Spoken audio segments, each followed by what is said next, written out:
একটি psychological horror crime movie আজ আমি এক্সপ্লেন করব, যার নাম আমেরিকান সাইকো। এই মুভিতে one of the best actors Christian বেলকে আমরা দেখি, যার সিগমা মেল ইন্টারনেটে কোথাও না কোথাও আপনারা দেখেছেন। তো হে গাইস, মিরাকল কটেজে আপনাদের স্বাগতম। সাল 1958 কথা, যেখানে সিনেমার প্রধান চরিত্র আমরা প্যাট্রিককে দেখতে পাই, যে নিউ ইয়র্ক শহরের একজন ইনভেস্টমেন্ট ব্যাংকার, যার লাইফ পুরোপুরিভাবে লোক দেখানো ছিল। অর্থাৎ প্যাট্রিক দামি দামি পোশাক পরে বড় বড় রেস্টুরেন্টে গিয়ে শো অফ করে। প্যাট্রিক এসব করে থাকে তার ফিয়ন্সে এবং ধনী বন্ধুদের দেখানোর জন্য। যদিও এই সকল ধনী বন্ধুদের মধ্যে বেশ কিছু বন্ধুদের প্যাট্রিক খুব একটা পছন্দ করে না। সে তার লাইফে ব্যবহার করা নানান জিনিসপত্র নিয়ে বলতে থাকে, যেমন ডিজাইনারদের বানানো দামি দামি কাপড়, দামি দামি ফার্নিচার, স্পেশালি মিউজিক কালেকশন ইত্যাদি। প্যাট্রিকের আশেপাশে থাকা সাথীরাও কিছুটা ওর মতোই। আর ঠিক ওই সময় প্যাট্রিকের একজন বন্ধু প্যাট্রিক থেকে নিজেকে বড় দেখানোর জন্য তার একটি ভিজিটিং কার্ড দেখায়, যেটা প্যাট্রিকের ভিজিটিং কার্ড থেকে বেশ দামি ও সুন্দর ছিল। সবাই এটিকে পছন্দ করে। প্যাট্রিক এটা দেখে খুবই রেগে যায়। কিভাবে তার বন্ধু পলের ভিজিটিং কার্ড তার কার্ডের চেয়ে ভালো হতে পারে। এই প্রচন্ড রাগ ও পাগলামির বশে প্যাট্রিক একজন হোমলেস ব্যক্তি ও তার কুকুরকে মেরে ফেলে। তারপর কিছু সময় অতিবাহিত হয়। ক্রিসমাসের এক রাতে প্যাট্রিক তার সেই বন্ধু পলকে ডিনারের জন্য আহ্বান করে। তারপর পল প্যাট্রিকের বাড়িতে চলে যায়। বাড়িতে একটি জনপ্রিয় আর্টিস্টের গান প্লে হতে থাকে এবং হঠাৎ করে প্যাট্রিক তার সেই বন্ধু পলকে কুড়ুল দিয়ে আঘাত করে এবং মেরে ফেলে। ডেড বডি যাতে কেউ না পায় তার জন্য সে সেটিকে ফেলে আসে এবং পলের বাড়ি গিয়ে কিছু পরিবর্তন করে, যেমন লন্ডনের এয়ার টিকেটের ফটোকপি রেখে দেয়। ফলে যদি ইনভেস্টিগেশন হয় তাহলে সবাই মনে করে যেন সে কাউকে কিছু না জানিয়ে লন্ডনে চলে গিয়েছে।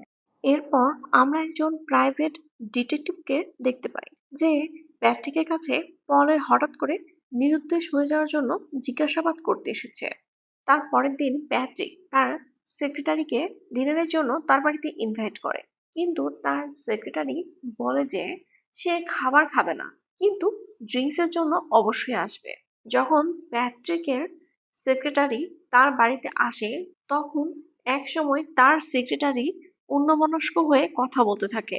আর সেই সুযোগে প্যাট্রিক তার পিছনে গিয়ে একটি নেল গান দিয়ে তাকে মারার চেষ্টা করে, কিন্তু হঠাৎ করে ফোন অ্যান্সারিং মেশিনে তার ফিয়ন্সের মেসেজ আসে যে সে কিছুক্ষণের মধ্যেই আসছে। আর এটা শুনে প্যাট্রিক তার নেল গান মেশিনটিকে তার পিছনেই লুকিয়ে ফেলে এবং তার সেক্রেটারিকে বলে চলে যেতে।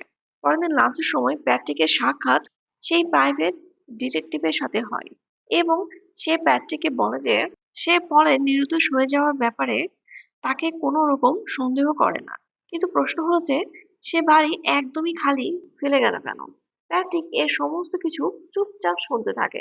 যেহেতু পলের বাড়ি খালি ছিল, সেজন্য সেখানে সে আবার দুটি প্রস্টিটিউটকে ডাকে এবং ওইখানেই সে একজনকে মার্ডার করে আর আরেকজন জীবন বাঁচানোর জন্য বাহিরে বের হওয়ার রাস্তা খুঁজতে থাকে, যেখানে একটি আলমারিতে দুটি ডেড বডিকে হ্যাঙ্গারে ঝুলানো অবস্থায় সে দেখে। প্যাট্রিক চেনসো নিয়ে সেই মেয়েটির পিছনে ছুটতে থাকে আর সিঁড়ির কাছে এসে প্যাট্রিক চেনসো ওই মেয়েটির দিকে ফেলে দেয়। ফলে মেয়েটি সেখানেই মারা যায়। কিছু সময় অতিবাহিত হয়ে যায় আর এক রাতে প্যাট্রিক এটিএম ইউজ করার জন্য যায়। ওইখানে সে একটি বিড়ালকে দেখে এবং তাকে মারার জন্য উদ্ধত হলে একজন বৃদ্ধ মহিলা এসব দেখে এবং সে প্যাট্রিককে বলে সে কেন এই ইনোসেন্ট বিড়ালটিকে মারছে। আর তখনই প্যাট্রিক সেই মহিলাটিকে শুট করে দেয়।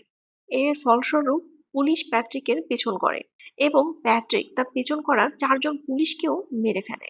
প্যাট্রিক যে অপরাধগুলো এতক্ষণ ধরে করে চলছিল তার জন্য সে খুবই আফসোস করতে থাকে। আর এই জন্য সে তার লয়ারকে ফোন করে এবং তার করা সমস্ত মার্ডারগুলোর কথা স্বীকার করে নেয়। অর্থাৎ সে নিজেকে গ্রেপ্তার করতে চায় এবং কবুল করে নেয় সে এই সকল খুনগুলো করেছে। এসব কথাবার্তাগুলো প্যাট্রিকের লয়ারের ফোন মেশিনে রেকর্ড হতে থাকে, কেননা প্যাট্রিকের লয়ার সেই সময় ফোনের কাছে থাকে না। এবার প্যাট্রিকের সাক্ষাৎ আবার সেই প্রাইভেট ডিটেকটিভের সাথে হয়। সে প্যাট্রিককে বলে যে তার লোকেরা কিছু সময় আগেই পলকে লন্ডনে রেখেছে, যার ফলে এটা নিশ্চিত হয় যে পলের মার্ডার হয়নি এবং সে বেঁচে আছে। এই কথাগুলো শুনে প্যাট্রিক ভীষণ চিন্তাগ্রস্ত হয়ে পড়ে। সে ভাবে যে এটা কিভাবে সম্ভব, আমি তো নিজেই ওকে মেরে ফেলেছি। পরের দিন প্যাট্রিক পলের বাড়িতে যায়, কারণ তার করা কোনো মার্ডারের প্রুফ যদি পলের বাড়িতে থেকে থাকে তাহলে সে যেন সেটা হটিয়ে ফেলতে পারে। কিন্তু সে বাড়িটি খালি থাকে এবং কেউ এই বাড়িটিকে বেচার জন্য সাইনবোর্ড লাগিয়ে রেখেছে। প্রপার্টি স্টেট ডিলারের কাছ থেকে প্যাট্রিক জানতে পারে যে এই বাড়িটি পল নামে কোনো ব্যক্তির ছিলই না। আর আরো একবার আমরা প্যাট্রিককে চিন্তাগ্রস্ত হতে দেখি। অন্যদিকে অফিসের ভিতরে প্যাট্রিকের সেক্রেটারি দেখে যে প্যাট্রিক অফিস ডকুমেন্টস এর উপর নানান মার্ডার সংক্রান্ত ছবি এঁকে রেখেছে। পরের দিন আমরা প্যাট্রিককে তার উকিলের সাথে দেখা করতে দেখি। প্যাট্রিক তাকে কল রেকর্ডিং এর ব্যাপারে জিজ্ঞেস করলে তার উকিল হাসে এবং বলে যে, প্যাট্রিক, তুমি আমার সাথে কি মজা করছো, নাকি আমাকে বোকা বানানোর চেষ্টা করতেছো? কারণ এটা অসম্ভব। সে আগের দিনই পলের সাথে ডিনার করেছে। প্যাট্রিক এসব শুনে খুবই কনফিউজড এবং ক্লান্ত হয়ে পড়ে। প্যাট্রিক কিছুই বুঝে উঠতে পারে না এবং সে নিজের বাড়িতে চলে আসে। বেসিক্যালি প্যাট্রিক এইসব মার্ডারের হ্যালোসিনেশনে ভুগছিল, অর্থাৎ এমন কোনো জিনিসকে রিয়েল ভাবা বাস্তবে যা এক্সিস্টই করে না। এই সমস্ত কিছুই তার ইমাজিনেশন ছিল, কারণ সে ওই সকল মার্ডার হওয়া ব্যক্তিদের প্রচন্ড ঘৃণা করত এবং তাদের ক্ষতি করতে চাইতো। অর্থাৎ এভাবেই প্যাট্রিক নিজের মাইন্ডে একটি আলাদাই জগৎ সৃষ্টি করে ফেলে, সেখানে সে সবাইকে মেরে ফেলে। আসলে প্যাট্রিকের মেন্টালি ডিসঅর্ডার ছিল। এই মুভিটি এখানেই শেষ হয়ে যায়। শুরুর দিকে মুভিটি অনেক মজার হইলেও শেষটা আমাদের সবাইকে কনফিউজড করে দেয়। তো যাই হোক, এই ছিল মুভি। তো যদি আরো মজার মজার মুভি এক্সপ্লেন পেতে চান তাহলে আমার চ্যানেলটা সাবস্ক্রাইব করে বেল আইকনে ক্লিক করে দেন।